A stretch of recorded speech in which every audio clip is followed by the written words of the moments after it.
Hello, everyone, and welcome out to The Good, the Bad, and the Geeky, a podcast where I sit down with some of my friends in the local Columbus, Ohio theater, film, and improv scene and talk a bunch of geeky stuff. Some of it good, some of it bad, but all of it definitely geeky.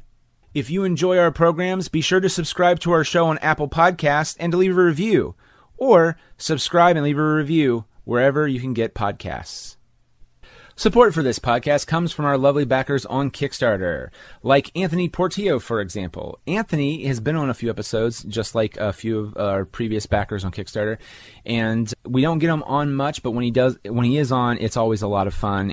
And I used to work with Anthony, and it's one of those things where I found out he was a local filmmaker, and me and him, like, I'm not as well spoken as him. I mean, obviously, but if you listen to any of these episodes, you can tell quite quickly that I'm not well spoken.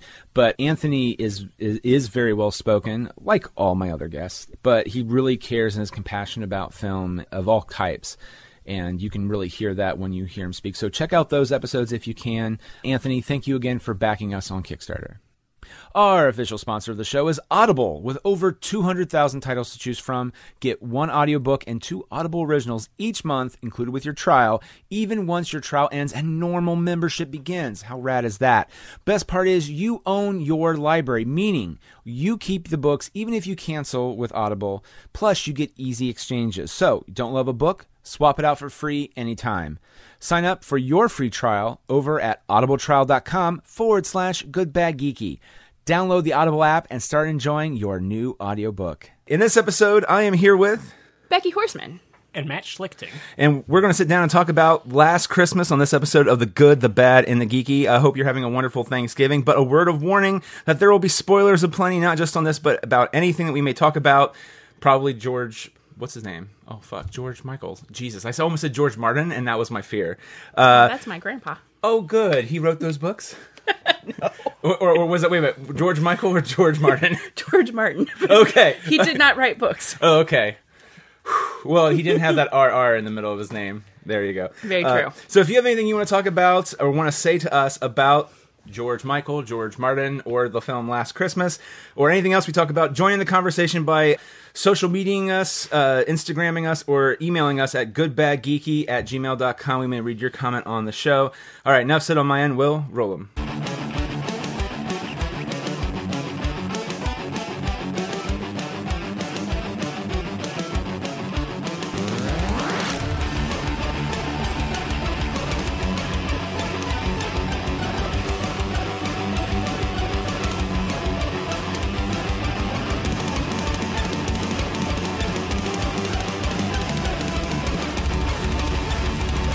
All right, so Matt, I told Becky this before we started recording, but I'm not going to do my normal thing, which is I'm going to say, what did you think of the movie?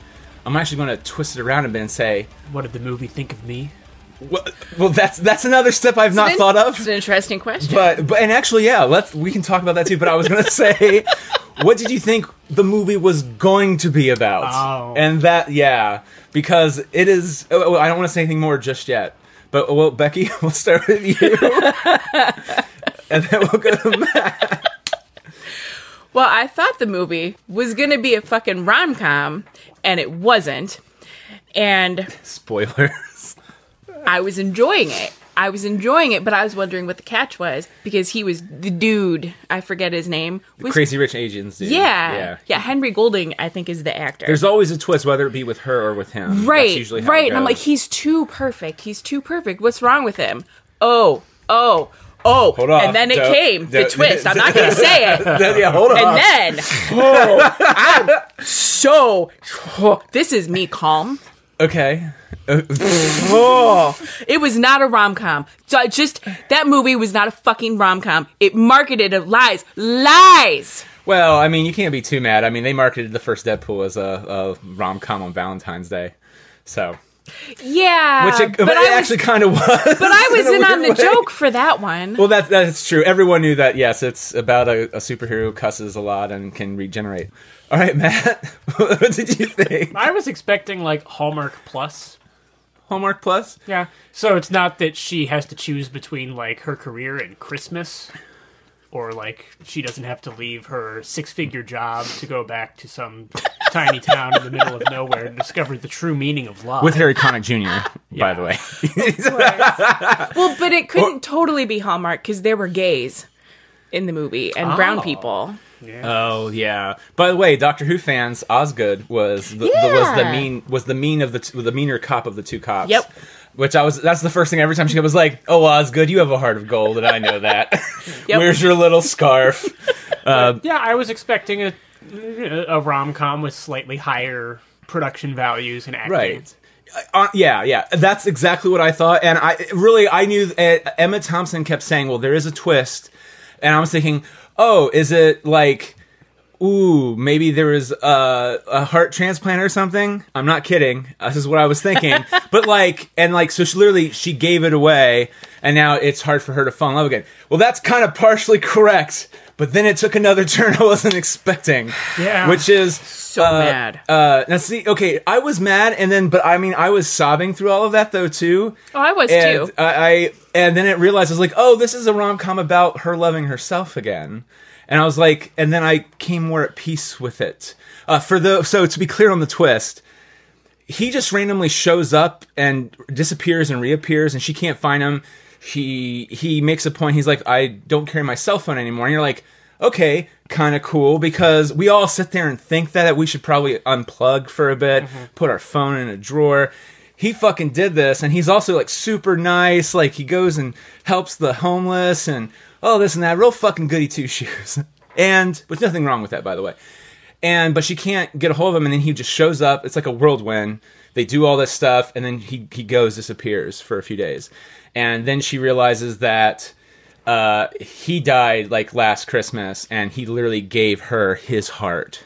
And technically, if you want to go a step further, the very next day she gave it away, as in she gave up. That's my interpretation of it. But so then you realize that, oh shit! But at this point, though, she started loving herself a little bit more and being open to her family and her friends and doing good things for other people. And then she just keeps going down that path, and that's kind of the end of the movie. It was a big fucking holy shit moment for me. But Becky has thoughts. I just know. Were you angry, Becky? Yes. Yes, I was angry. Well, as someone who likes Emilia Clarke, even I was just like, I want to see Emilia Clarke fall in love, God damn it, and not with, no offense to the actor, the guy playing him. I think probably all his scenes got cut, but the guy that kept saying, "Did you find Tom?" And the guy that works there, and that to me was really the more, because she kind of smiles at him at the end. I was just like, they gonna get together probably. That's the sequel. Boom, boom. That's the sequel. Yeah, next last Christmas. Yeah. Which I would be fine with. I would be fine with too, but... And here's the thing. Like, I love a cheesy rom-com. I also like an awesome, like, woman power, like, learn to love yourself sort of movie. But those are... It was marketed as a rom-com, chick and dude fall in love and do the happy. Whether that's go out on a date or have dude get together and or do get the happy. Married, whatever. They have happiness, okay? It ends, it's happy, all right? Fair enough. I respect that. And then, like, to find out that he's dead. I was like, what the? This is no... But, so angry. I'm still kind of mad. Because I liked it. I was enjoying it. I liked the people. I thought... I liked the George Michael soundtrack because I like George Michael. I liked, like the Brexit tie-in and like from the immigrant family point of view. Yeah, which I wasn't expecting how they were going to work that in, and they did. It's like if Hallmark had an edge and allowed gays and brown people into their movies. And not just brown people, like all types of brown people. Indian, black, because there was that one couple that was pregnant. Yeah. Which, by the way, can I just say, that poor guy must hate all his hobbies, because anytime she shows up, she just lights him afire. Yeah. Like, was it she lit him on fire, literally, then she smashed the other one. The Mobile Light thing. The Mobile Light, which was very funny, but then, like, she also I would never put a fish near her. No. Unless you're going to cook it and eat it. Yeah. Because she can fry it. And even then, I'd be a little nervous. Yeah. A little nervous. Yeah. So, but I was listening to the Pop Culture Happy Hour podcast, and they talked about the movie, and Linda Holmes made a really interesting point. She's like, because they all talked about how it was marketed wrong, and some of the people liked it and some of the people didn't. And she's like, it's not a rom-com. It's Emilia Clarke's character isn't, because she's not particularly likable through most of the film. She's a character who's more like Scrooge, as opposed to like a normal rom-com where you're supposed to like the likable character who then falls in love. Well, and I would say, though, too, the difference between her and Scrooge is that Scrooge, you feel for by the end of it. Like, you know that there's something, like, I would say there's inherent goodness in her. It's just she's not, Yeah. It's not like Scrooge where you're like, that dude's a fucking asshole. There was a shift and her personality changed. True. Because yes. several characters commented on that through the thing. Oh, no, I don't Through the disagree with film. that. I agree with that 100%. But I'm just saying, like, there are hints that she is... There's a likability to her. Well, Yeah. if you even if it was a female version of Scrooge, Scrooge is a fucking Absolutely, douche nozzle. absolutely. Yeah.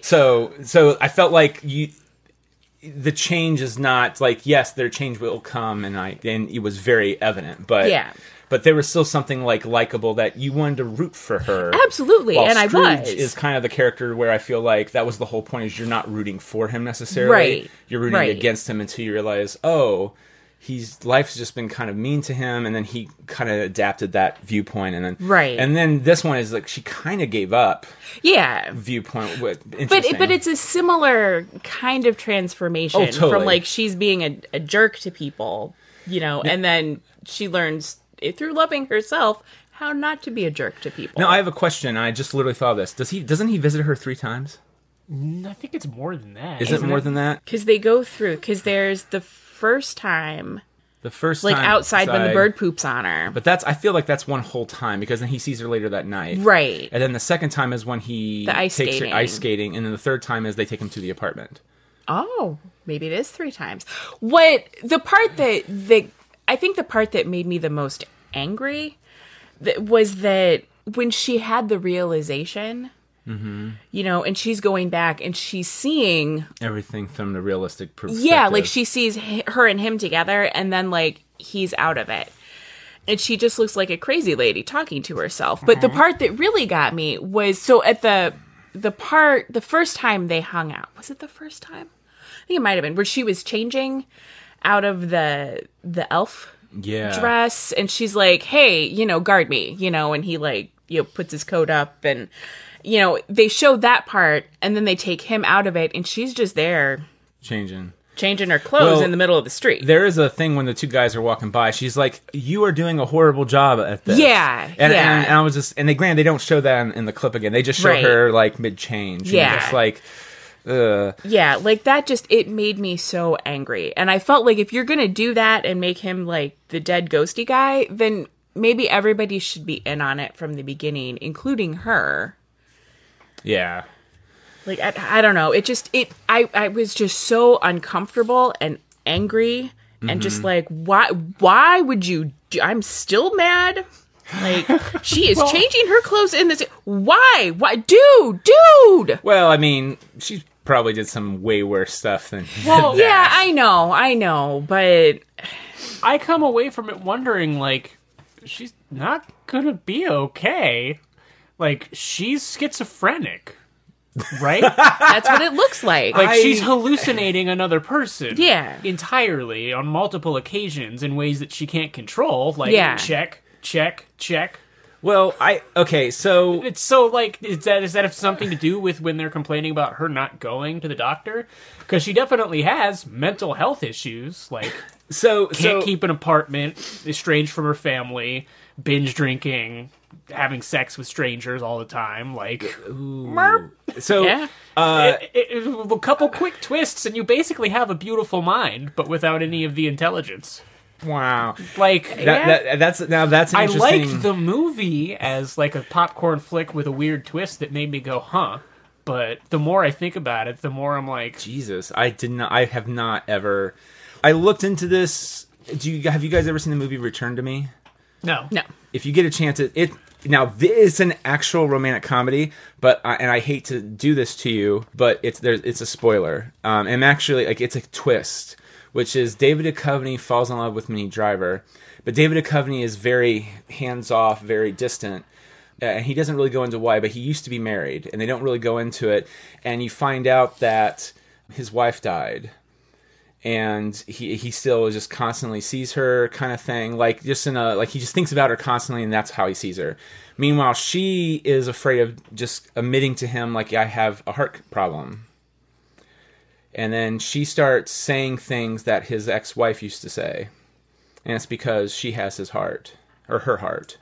When she died, organ donor, she got the heart. And supposedly it is a thing where people do take on some of the qualities of that person. I'm not kidding. This is a thing I read when I watched the movie, because Colleen Dunn, who we know, she's like, that's one of my favorite movies. And I was just like, I haven't seen that forever. I went and watched it, and I just doop-a-doop-a-doop. And supposedly it is a thing. It's the same thing. Anyone who has a transplant with a heart or eyes, they kind of get weird little things where sometimes it lasts them their whole life, or it lasts for a short time, so I was just like, oh, she's experiencing that in a way. Now, I'd never thought of the schizophrenia, and now that makes me kind of sad.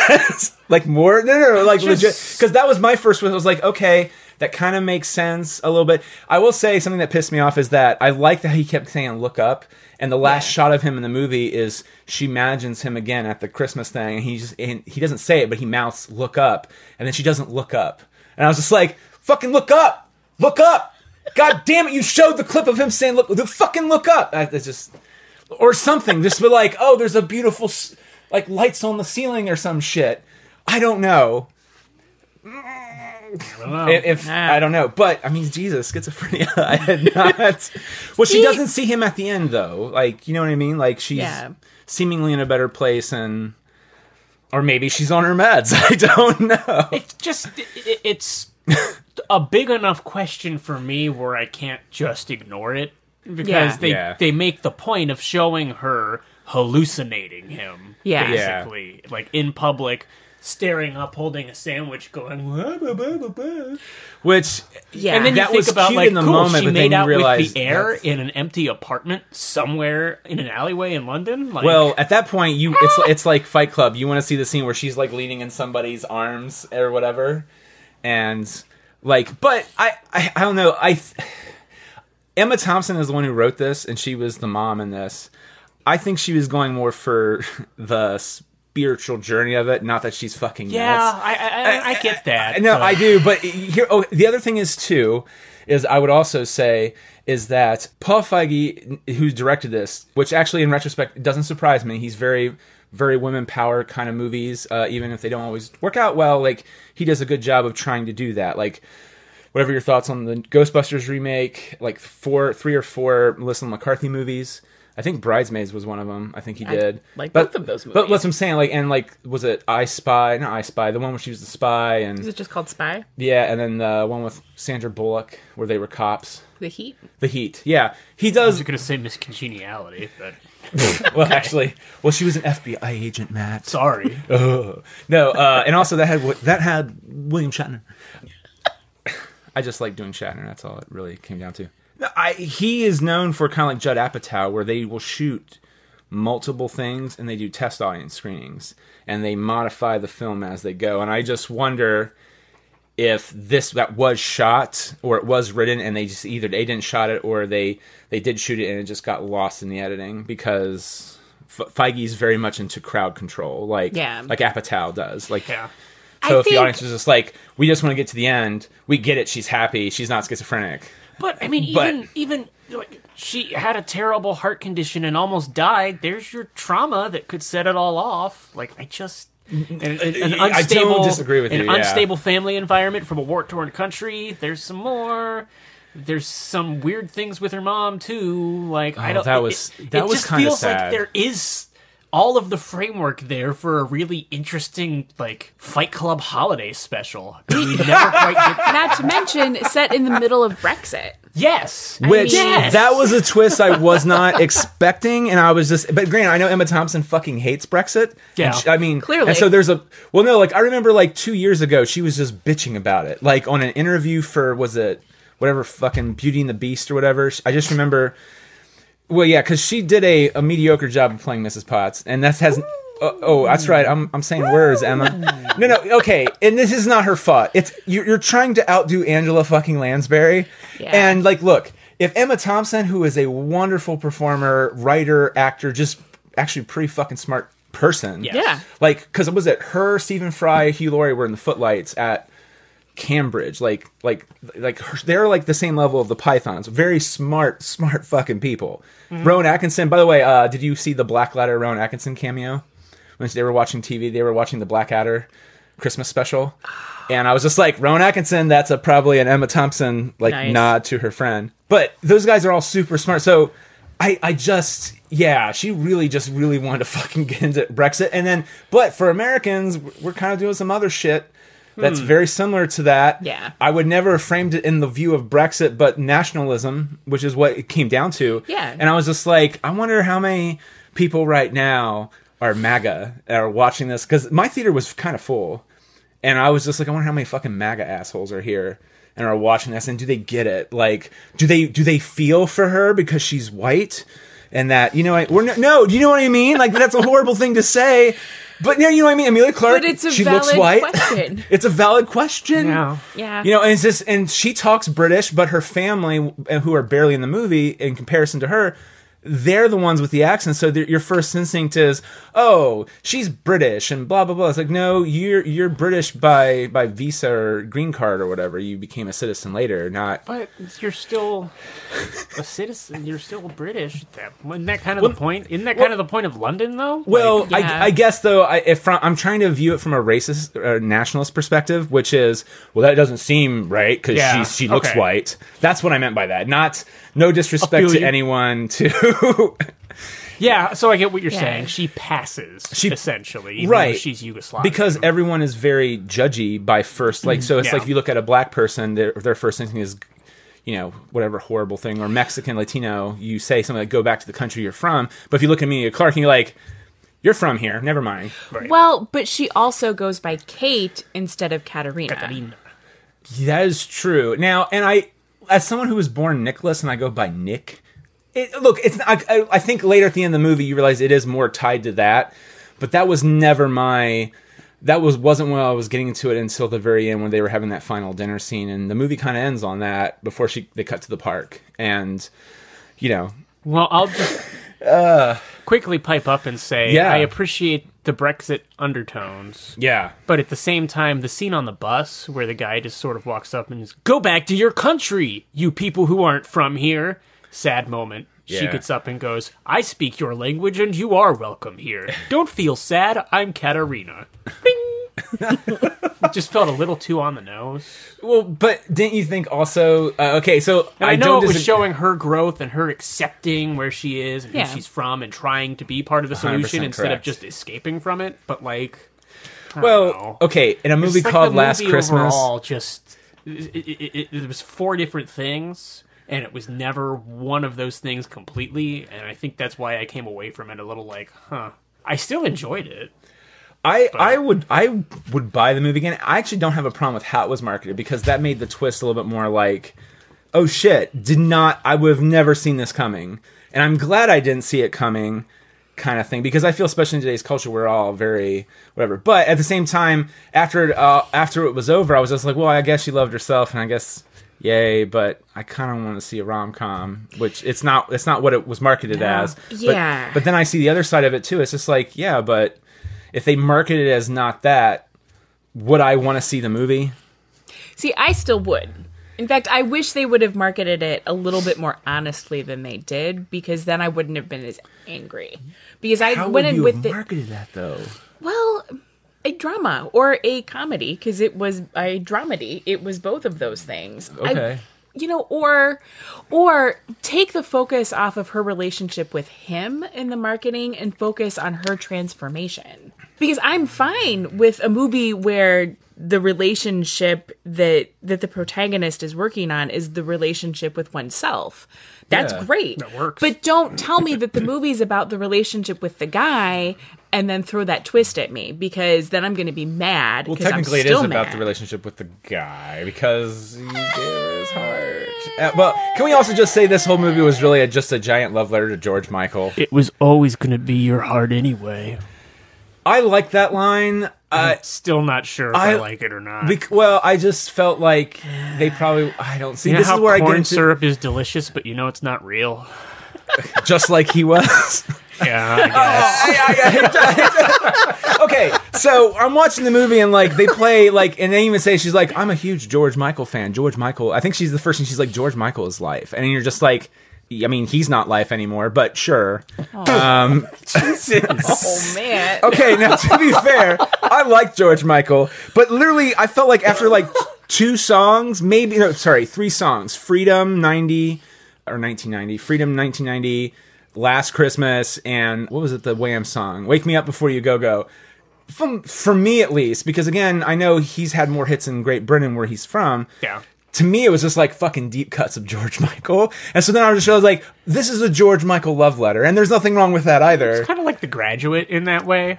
You get halfway through The Graduate and you're like, I'm fucking tired of Simon and Garfunkel. Oh, I was the opposite. I was like, this Simon and Garfunkel's awesome. Well, I love them. Don't get me wrong. But then you hear a version of Scarborough Fair for the 4th time and it's like, God damn it. I think Peter McNichol was just like, I need you guys to write me some more music. And they're just like, okay, we got something new for you. It's like, are you going to... It's just like... What's the difference between that one? This one's 15 seconds long. Yeah. We added the canticle. We added the canticle, yes. Oh, boy. But, like, I mean, after the first 20 minutes of the movie, you don't hear anything about Last Christmas again until, like, he goes into the store to help her, and that weird fucking thing, that the statue with the baby that smiles really good was pretty bad. But she presses the button and it starts playing. I was like, we get it. Movie's called Last Christmas. Someone gave someone their heart. I'm thinking it's figuratively, but oh wait, twist, it's literally. Yeah. I just... I was... So, like, that to me was the, like, oh, Jesus, this is the Hallmark part of the movie. The line where it's just like, you know, it's like, well, you would have had my heart anyway. I'm like... But see, by that point... I was still like, oh. And also, I wasn't of the viewpoint she might be schizophrenic, which now I am thinking that a little bit more. I'm like, oh dear. Whereas it's a valid point. I was sitting there seething and crying and pissed at myself because I was crying. Like, I'm mad. Why am I crying? God damn it! But I am having feelings right now. Fuck you. Power cycling all of through the stages of grief. Seriously, and then just like pissed, like.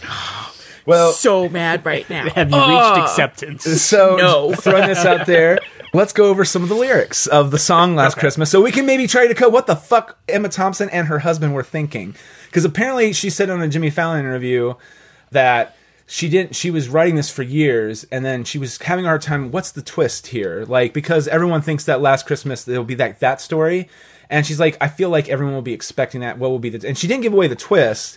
But she's like, her and her husband were taking a walk like they always do. And he came up with what? They were taking a walk and they saw this biker get obliterated by a truck. It was a bus. But sorry. No, it's okay. It's okay. Oh man. And so now I was just like, well, I should look at the lyrics. And I never did that. And then when the movie was there, I looked at the lyrics. I was like, okay, maybe. You lost me. Chorus. Okay, we're back there. Okay, cool. Okay, so it's Last Christmas. Oh, I'm sorry. It's aha, ooh, oh. And then it's Last Christmas I gave you my heart, but the very next day you gave it away. This year, to save me from tears, I'll give it to someone special. Last Christmas I gave you my heart, but okay, yeah, we got that. This year, okay, someone special. Okay, verse 1. Once bitten and twice shy, I keep my distance, but you still catch my eye. Tell me, baby, do you recognize me? Well, it's been a year, it doesn't surprise me. That's really about her. It's not, yeah, you know what I mean? And then verse 2, there's no chorus yet. Goes right back to verse 2, in parentheses, Happy Christmas, because that's what they fucking say over there. There's nothing wrong with that, actually. I always find that's a weird, like, Great Britain versus America. We say merry, you say happy, you say what? Yeah, merry. I wrapped it up and sent it with a note saying, I love you, I meant it. Now, I know what a fool I've been, but if you kiss me now, I know you'd fool me again. I don't think that applies to anything in that movie. Not really, unless it's like, you kissed me, you fooled me that you were real because I'm schizophrenic. Which that I can't. realization where she, like, sees like all of their encounters, and then suddenly he's not there and she looks like a crazy person. And then, oh, guys, we're back at the chorus. Last Christmas, I gave you my heart. Okay, blah, blah, blah. Verse 3, a crowded room, friends with tired eyes. I'm hiding from you in your soul of ice. That's her. My God, I thought you were someone to rely on. Me, I guess I'm a shoulder to cry on. Now that could be from his perspective a little bit. Yeah. And we go, George is a 2 verses, then a chorus kind of guy. Verse 4, a face on a lover with a fire in his heart. A man undercover, but you tore me apart. Ooh-hoo. Now I found a real love. You've never fooled me again. I think the whole movie was based around that ooh-hoo. I'm kidding. That's Santa. Santa does a lot of heavy lifting. It was a lot of heavy lifting. Well, George was a prolific writer. Freedom, 1990. Totally had nothing to do with the year it was written or released. And then it goes Last Christmas. Yeah, and then it just keeps... Oh, wait a minute. Outro. An outro. A face on a lover with a fire in his heart. I gave you my heart. Parentheses. A man undercover, but you tore him apart. Maybe next year I'll give it to someone. I'll give it to someone. Special. Special. Special. Ooh.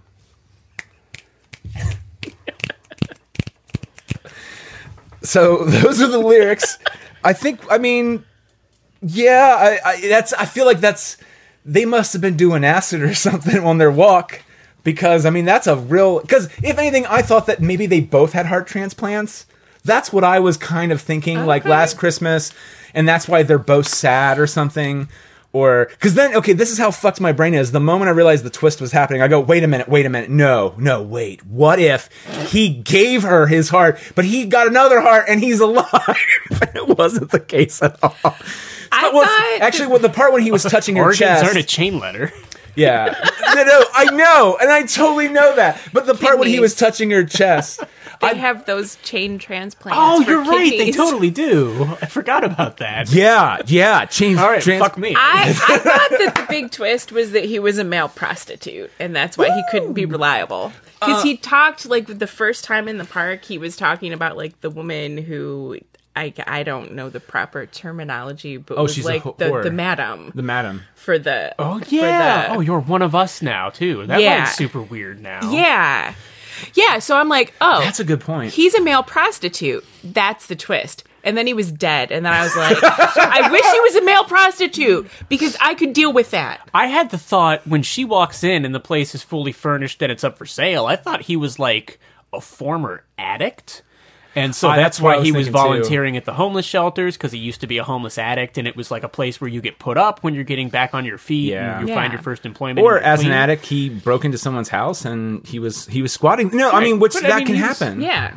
But I was thinking it was like that first place they put you when you're sort of still halfway, and then he relapsed, and she... Yeah. That's what I thought it was going toward. I thought that the guy selling, the real estate agent, before... You find out I thought he was another male prostitute. And that Can we get you to do some rewrites? Okay, so isn't that funny? Like, but our brain is really just trying to make sense of so much shit that's happening in such a small amount of time. Like, he's a prostitute, but he's gone. Maybe he's an addict, but maybe the guy selling it is a prostitute, though. But does that mean he's an addict too? Maybe they're both addicts. Are they both whores and addicts? What the hell? Right, our stupid brains can't just get around the obvious answer that he never existed. He's dead. No, he did exist. It's just in terms of what we've seen of him, until they show the flashback of him getting hit by the bus. Here's the thing. Yeah. How did she get a heart transplant? Because, how was she high on the list? How long was she sick? And then she's eating like shit and going out drinking within a year after getting a heart transplant? Throwing this out there. Where's her taking her medication? I'll break this out to you guys. I have gallstones really bad. I should not be eating bad things. I am. Sure, but a heart transplant? Like, they monitor shit closely. Well, unless she doesn't go to the doctor's appointments. I know, but she had a heart... Which she didn't, because that was one of the things that they said. But then she started going. You just never saw a moment where she's like... Because you get an organ transplant, there's a lot of medicine you have to be on. Yeah, well, and another thing to keep track of, too, to think of, is that... I had it... I might not have it at all anymore. What was it? There was a line in there that made me question how bad she was off. Because when she's talking to him, she make the Crazy Rich Asian guy that doesn't exist, Weber. when she's talking to Tom, it comes off like she's like, I've had a heart problem for a very long time, and then I got a heart transplant. That's how I took it, was that I was sick as a child, got a heart transplant when I was a certain age, which was last. That's how I took it. That doesn't mean that's what it actually was. I'm creating headcanon. I thought she had been sick for a while and things came to a head a year ago. But Matt is right though, 100%, is that there is like, you have to take medicine, like massive immunosuppressants, so that your body doesn't reject. Right, but now granted, and I think this is where they're speeding the timeline up a little bit on that. And again, this is movies magic kind of thing. Sure, and I'm not super familiar with the timeline for a transplant either. I mean, I'm not. My knowledge is from fucking Return to Me, and then me looking it up on Wikipedia or whatever the fuck I looked up. You know what I mean? Like that's literally where. And also, I feel like it's also that. What's that one Val Kilmer movie where he gets eyes transplanted? Is that At First Sight? Or whatever, and like he that. Sees weird things that was his previous owner's eyes, on top of the fact that he's looking at his wife who loves him even though he was blind. Jesus, that was a weird movie, really weird movie. It is. Well, that's just because Val Kilmer's in it. No, I'm kidding. That was back when Val Kilmer was trying to be a normal, like, I play the Hollywood game of acting, and now he's just like, I don't give a fuck. Anyway. Our thoughts on the twist aside, something that I was thinking about was, if you notice, Tom never changes his costume. That is true. And the thing I really like is that she's always in her goddamn elf costume, for the most part, that when she runs into him, except for I think the third time. Yeah. Where she goes to his apartment, she's not... Or no, that's not true. She changes when they go to the ice rink, don't they? I think... So I could be a little off on that, but still, like, your thought process is off, is that, she's running into him, it's like a few days later or a week later, and he's wearing clothes, and when you really think about it, I gotta give him props for that, because my first thing, when I think of both characters in the whole movie, I think of her in her fucking elf costume, and I think of him in his costume, and so it's like, that's a good way to get around distracting the brain enough. Now, somebody might have noticed that before it happened. I wasn't thinking of that at all until it happened. I was just like, he's always in the same fucking set of clothes. But some people just do that. Like, they have, like, five of the same They live pants. like a Wes Anderson. Well, no, or, like, five of the same shirt, and, like, that's their uniform. Yeah. Yeah, but I mean, I feel like a male whore, though, if we're going down with that. Well, that's true. A male prostitute, I would think, would change his clothes depending on his clients. Unless that's him trying to woo a normie, and he's going out in normie clothes. Like, hi, I'm the hot, crazy, rich Asians guy, and I'm trying to look like low-key rich, but low-key, you know. I'm just annoyed that, because I saw the Joker movie, too... I'm going to have to watch movies from now on thinking like, okay, has this character interacted with anyone else in the film or just the main character? Yeah. Well, have they changed clothes? Well, are they real? Is the twist coming? So, I'm not going to lie. This isn't just the Wiggles movie. This is a mind fuck. If Wes Anderson does this shit, we're going to be in some real trouble, because his characters, and that's the joke, well, to some point, now it's not a joke anymore. It's just that's how he views apparently everything. Is like my favorite moment. I love Rushmore because it was the first one I saw. But like in terms of like, I like it a lot. It's a little bit better than Rushmore's Royal Tenenbaums. I love Tenenbaums. But there's that moment where you see Chaz, Ben Stiller's character, and even as a kid and as an adult, him and his children all have just red tracksuits. Yep. And so when they're changing from a tracksuit to a tracksuit. And I just think that's ridiculous. But they're cartoon characters. Like Doug Funny, like that is a joke, but like all the like Charlie Brown has either it's red or yellow, but like it depends on what medium you're looking at. If it's the comic strip, it's probably mostly all red until he was just like, let's use yellow. Or if it's the cartoon show, it's all yellow, black pants and brown shoes, and you're just like, cool.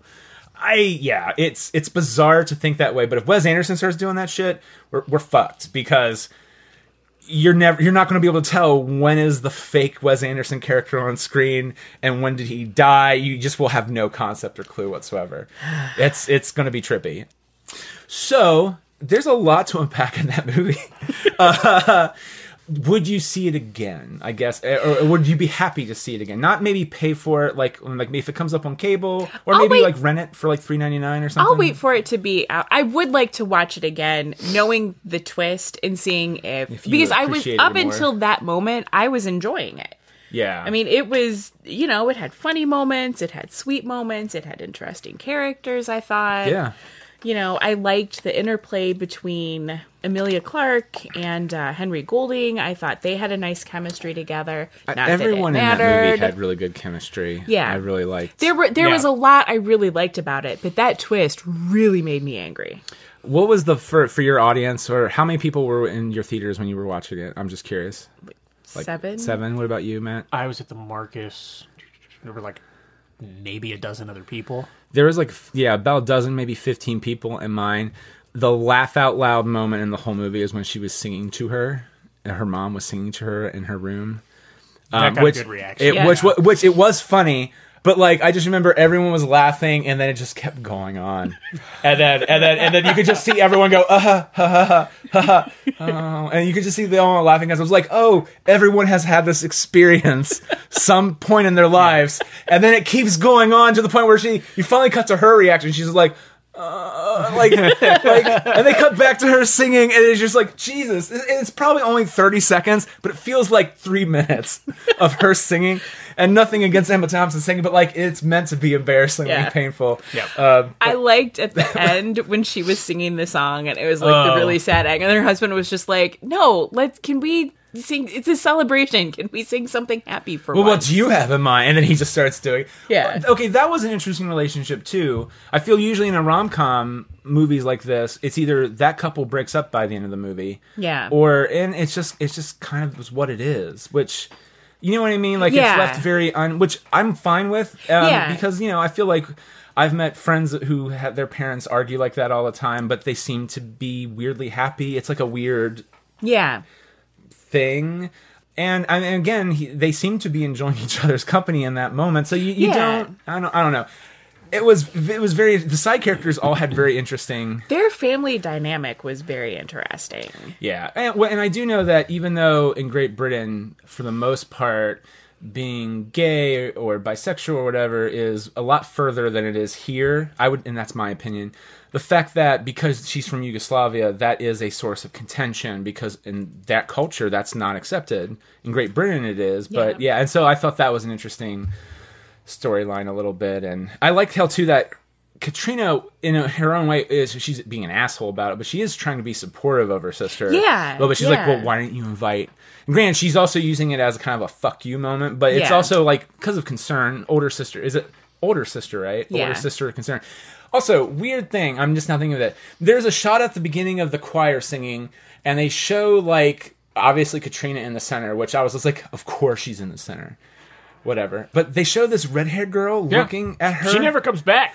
Okay, I thought it was the redhead cop, and I was like, what the fuck is she doing in Yugoslavia? But I realized she's in Yugoslavia. But then I was like, wait a second. Now I'm thinking that I'm talking this through. What if she wasn't looking at her? She was looking at the sister. She was looking, because the sister was making eyes at somebody in the choir. Okay. I think it was the redhead. I think. She started... that was foreshadowing, the gay sister. I never caught that until I was talking through it, because I was just like, that did bother me. I was like, of course she's in the fucking center. I guess they're going to play last... and then she, was biting her thumb, oh, what up, girl? And the mom slapped it away. She was flirting, heavily flirting with the redhead chick in the choir. But that was not super clear. It's right now, to me, it just felt like a weird, we need B-roll footage for editing.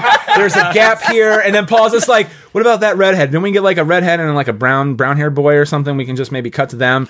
And it's but now that in total retrospect, it's completely the sister's gay, or she or she's bi, whatever, and she's totally making goo eyes at the redhead. But my first thought was that's a weird shot. Okay, have you guys seen Jojo Rabbit? I know you have. Yeah. Have you seen Jojo Rabbit? Yeah, I'm not so gonna. Good. They focus on something multiple times, and your first thought is, okay, I think I know how that's going to play out, and then it doesn't. Yeah. And I don't want to say anything more than that because it's a twist, kind of. But I felt so our brains are trained to go, if there's a weird fucking shot in there, that's going to mean something. So when the redhead cop shows up, I was just like, she followed. I was like, oh, cool, it's the choir girl. That's why she's the nice one, and Osgood from Doctor Who's a bitch. And then halfway through, I was like, wait a second. redhead chick was from Yugoslavia. She didn't follow them. The hell? No. And so then it created a whole quagmire of problems while I was watching. And then I realized I don't care about this. I'm here to see the Crazy Rich Asian guy and the Queen of Dragons get it on. And then when that didn't happen, I was just like, well, I'm fucking back at the redhead chick kid again. Yeah. Was foreshadowing the sister's sexual orientation, which again was actually kind of nice in retrospect. But again, when you're watching it, I feel like our brain is trained a certain way, and it was just like, well, that shot meant nothing in retrospect. But so I would say this film is good for rewatching a second time. I enjoyed it more than you did. I think in terms of because again, it was marketed to you, and you were expecting A, and I feel like you accepted it as it hit you, but you were also kind of upset. And in a way, I kind of get it. And that's not to say that, like, I am not one of those people that's like, every movie has to end with a wedding. Like, that's not... And I am fine with, like, a journey of self-love and self-healing and self-appreciation. Like, if they break up at the end or something. Or like 500 Days of Summer kind of thing, where it's just like... Well, she didn't need to grow because he was an asshole, but he grew. He's not as much of an asshole. Yeah. Like, He's like what, 12 now at that point in terms of but male don't logic? promise me a romantic comedy focused on like the chick and the dude when that's not where the romance is. I mean, it is, but it's not. Or if anything, have the guy that is asking the questions, which to me, again, it was probably cut. I'm doing a headcanon, but it was very clear, like, that's the love interest, is the guy at the shelter. Yeah. Like, at least make him have and no offense to that actor, and again, his scenes were probably more cut, but I was like, there needs to be more chemistry between the two of them because it was there, but we weren't getting enough scenes with it to make you go. Because I think that eventually might be a thing, but I think it's going to be a slow burn. Right. And at that point, no offense to the actor, they just needed to get what's his name, Aquaman, to just do that role. Which then that would be a very different movie because you have Aquaman, Crazy Rich Asian Man, and then you're just triangle. It's a really hard choice. It is a hard choice. One's fake, and in your mind, they gave you their heart though, like the George Michael song. But one is Aquaman. But one is fucking Aquaman. I mean, Aquaman. That man is. I don't know, but like they have really good chemistry together. That was really why I say that. Like even when they're like on Graham Norton's show, you're just like, God damn it! I know they're good friends, but they just feel like they're in love. Like, yeah. And I wasn't necessarily like I was getting hints of that, and I just wanted a little bit more from that. If you're gonna end the movie the way they did, which is what they did, yeah. Does anyone have any other thoughts or anything like that to throw out there for the movie? Or? I mean, I'm looking forward to watching it again at some point. I'm not going to go see it in theaters again, but like The Sixth Sense or Fight Club or anything like that, seeing it the second time is very much a different experience. Yeah. Well, isn't that interesting? Movies with a twist, and even movies that don't necessarily have a twist, like Avengers Endgame, it's not really a twist. Now, there's nothing in there that's super twisty, but like it is different the second time you experience it. Yeah. But movies with twists even more so because, especially this one, you're just like, well, what the fuck am I missing? Yeah. And actually now I will just be like, well, I know why that shot of the redhead's there. It won't bother me. But I did not, because my wife's been busy this weekend, I saw it without my wife. Yeah. And so I will be seeing it again probably in theaters.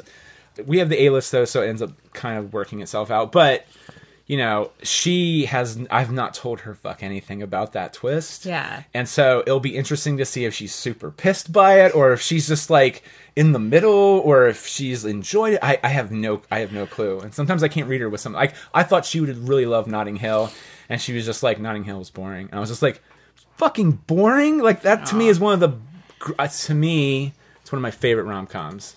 Well, I feel like it's more real. Like if they would have shot Notting Hill today, same script, like there's if you watch it, it's just the most painfully awkward scene ever. Is when she's about ready to leave the first time she's at his flat, and she's talking to Hugh Grant, and he's just like, meeting you, surreal but nice, and he's being sincere, but a fucking awkward thing to say, and they they focus on the wide shot of the two of them before they cut to her response of her finally just going, okay. No, you know what I mean? Like, it's very, and I was like, that's what fucking real dialogue, real people talking would probably be like. In today's movie, they would like, no offense to Paul Feig, I would see him going, well, let's cut this out for time. Let's cut to his response, and get her out the door. And I'm just like, no, just sit there because That's what to me makes that movie more interesting. But not to say there's nothing wrong with The Other Way too. I still enjoy those movies as well. Yeah. But no, but for example, I cannot read my wife, but like she loves the movie The Wedding Date, which is about a whore, a male whore. But then it's a decent movie. But I think Notting Hill's a little bit better. She's like, Notting Hill was boring. I was like, fair enough. I guess we're not going to watch 4 Weddings and a Funeral together. Oh God, that's my favorite. That's my favorite. I haven't seen it in rom-com. years. I need to rewatch it. It holds up because I just watched it a couple weeks ago. The stuff with John Hannah's character is a little uncomfortable because they had to be careful about how they acknowledged his relationship in the movie. Yeah. Because he's in the gay relationship. And it's the healthiest relationship, but then of course Simon Callow's character dies because back in the day you couldn't have a healthy gay couple in a movie unless one died. Yeah. Sadly. But I was gonna say that is definitely a sign of the time. Is not only is it like the dance around the relationship because it's gay, but then it's like, well, they gonna get HIV, and you're just like, well, it wasn't in that one. It wasn't HIV. It was cancer, wasn't it? Or something? I think it was a heart attack. Yeah, because Simon Callow's character was older than John Hannah's character. Jesus, I need to rewatch that. Yeah, you do. So good. That funeral kills me every time. So before we end it, let's just, because we're kind of talking about this, what is our favorite? I already said mine. What is your guys' favorites? I think yours is Four Weddings. So Matt, our favorite rom-com. Yeah, what's your favorite rom-com? And if you don't have a lot of them, that's okay too. I feel like guys get their first instinct is we don't like romantic comedies, and I was just like, fuck that. Rom-coms are great. I feel like they are too. Not everyone loves them, but I'm just saying. So if you don't have one, that is also an acceptable answer. But I mean, it's not, but it is. I've never really thought of it. I remember Made in Manhattan actually being like hilarious when I saw it the first time. Okay. I mean, who doesn't think it's cool to almost see someone get killed by a dumpster because they get their heel caught in a grate, right? I mean, hey. Well, I mean, in this one, a guy gets hit by a bus. Now, granted, he actually does die. Dead. Bam! But When Harry Met Sally's great, of a good one. course. Yeah. But I feel like that's the safe choice for a guy because it's critically acclaimed. There is that. I mean, I don't have any. I'm not hiding behind that. I don't know. Oh, no, I'll have to of think course. about it more. But like, Okay. I think coming out and saying I think Made in Manhattan's fun is. it's really the only thing that popped in there. No, I'm kidding. No, I like that movie. Oh, no, fair enough. Fuck you. No, I know. Well, no, you did say it's the only thing popping in there right now is Made in Manhattan, but I remember it being a funny movie. Yeah. That's the only reason why I'm saying that to you. It's not because I'm just like, fuck you, you don't want to think of anything but Made in Manhattan. No. That's awesome. You don't, to be honest, you don't hear that often. You know, because it usually is When Harry Met Sally. Yeah. Now, my take on what you said is that for most guys, I would say yes, that is because it's critically acclaimed. I would say though it's because also it's fucking real. Yeah. I mean, it's Nora Ephron and who's the meathead from All in the Family, Rob Reiner. They wrote that movie together, and that's them working through their shit. Yeah. And I think they even did like the whole Blazing Saddle thing where she wrote all his dialogue from hearing him bitch about relationships and his ex-wife, and he wrote Sally's part. You know what I mean? Because supposedly all the racist parts in Blazing Saddles were written by Richard Pryor. Yeah. And then all the black person stuff was written by Mel Brooks. You know what I mean? So it's supposedly that's what the weird twist was. And honestly, it works out well that way because white guys, no matter if they're Jewish and went through a lot of hell, should not be fucking making racist jokes. I mean, technically no one should be making racist jokes. But anyway, that's neither here nor there. Yeah, I feel like Harry Met Sally like the dialogue's really good. Yeah. And it does create the important question of, well, can a man and a woman be friends? And that's the whole thing. And you know, in the context of what they're showing, I would say a runner-up for me would be You've Got Mail. But again, that's a Nora Ephron, like that's a super sugar-coated Nora Ephron view of looking at things. And I'm okay with that, to be honest. Does Better Off Dead count? I mean, that's a terrible movie, but it's hilarious. Wait a minute, Better Off, that's with John Cusack, right? Yeah, with the tiny French girl and the skiing. Oh, yeah. And the guy who learns how to speak English by listening to Howard Cosell. I mean, technically, it's a team rom-com, but I mean, technically, yeah, that's... Or, Can't Hardly Wait counts, right? Oh my god. Huh? Can't Hardly Wait. Yeah. I haven't seen that one. It's fun. Okay. Amanda Beckett. And also the bass player, Ethan Embry, from That Thing You Do. He's the lead. But the best thing is, if you watch the movie, it's also a who's who of people who are super famous now. It really is. It really is. Bizarre. Like, I mean, obviously the main four, like Lauren Ambrose, she got super big in the HBO show 6 Feet Under. Yeah. But she was still, like, the closest thing I can relate to it is I remember when Frasier came out, everyone was like, ooh, David Hyde Pierce and Jane Leeves. And I was just like, I don't know who the fuck those people are. But well cast.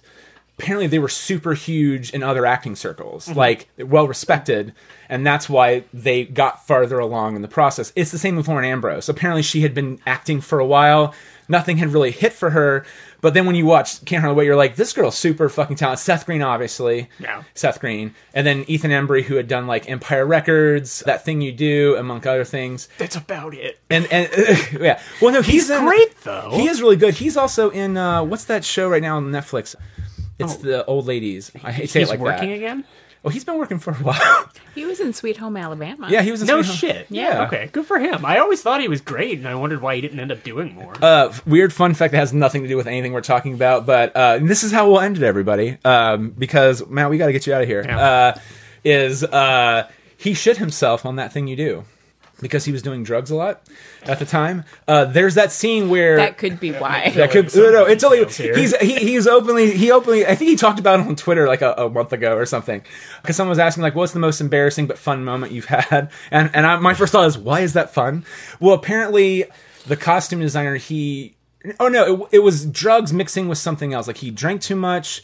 Or of like a food type of something, and he thought, "Oh, I'll be fine." And then, but with the drugs, it kicked in, and he just shat himself. And because they were losing daylight, it was the scene where the parody of the Supremes are performing. Because remember, the bass player falls in love with one of them. Yeah. And he's like listening backstage and like dancing to the music. It was that shot, and they were doing a 2-shot. They were shooting her, and they were shooting his response. And they were losing light, meaning that they were running out of time. Yeah. And so they had to get it, and apparently he shit himself. He didn't have time to change into another pair of costume. So the costume designer like buttoned up his pants, and so when he kept shitting himself, it just all went into his shoes and all kinds of fun stuff. Oh man. If I can Show business. show business. It's something like that, and if I can find that tweet, we'll post it in the show notes because that's the kind of people we are here at the Good, the Bad, and the Geeky. But yeah, Matt, Becky, thank you so much. You're welcome. For talking about this. Really should have been called the shitting in your pants episode. That's not true.